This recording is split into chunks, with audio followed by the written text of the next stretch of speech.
Bienvenue en ce mini-magazine Comprendre et connaître Starek. Eh bien, les gens se demandent qu'est-ce qu'est Starek. Vous aurez bien entendu la réponse.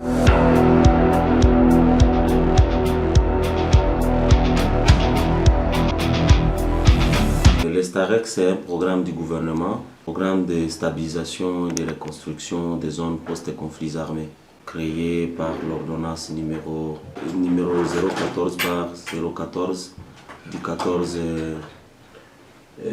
mai 2014. Pourquoi Starek en République démocratique du Congo? Après les différentes tragédies que nous avons connues à l'est du pays, avec la multiplicité des groupes armés à l'époque, et donc le gouvernement de la République avec ses partenaires au niveau de la communauté internationale avait jugé mieux qu'il y ait un programme qui va s'occuper de la stabilisation dans les buts lorsqu'on parle de stabilisation, c'était aussi question de pacification, question de restauration de l'autorité de l'État, sécurité et aussi relèvement communautaire, y compris aussi la promotion des genres. Qu'est-ce qui différencie Starek à des ONG? Oui, comme je vous parle d'un programme, donc le Starek n'est pas une ONG, encore moins un projet, c'est un programme du gouvernement, un programme qui permet maintenant l'implémentation de plusieurs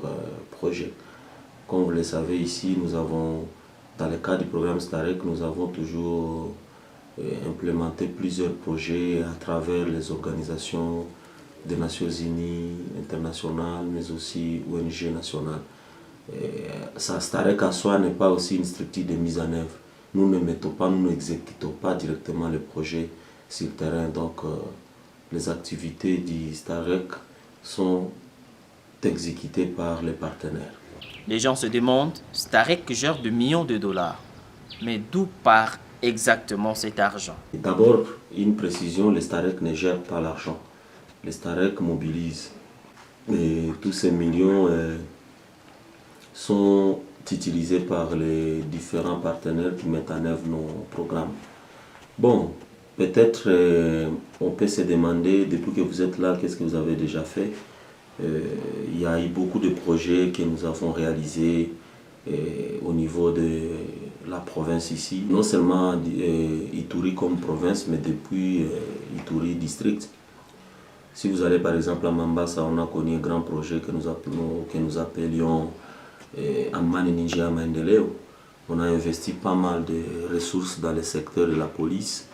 Il y a eu beaucoup de constructions dans ce sens, et puis fonctionnalité de la police, la justice, la jeunesse, beaucoup de choses donc dans les domaines de secteur, dans les domaines de sécurité et restauration de l'autorité de l'État.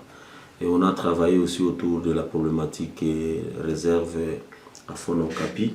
Pour le moment, il n'y a pas que ça. On a travaillé dans le site d'Irumu, un grand projet Pamoja kwa Amani.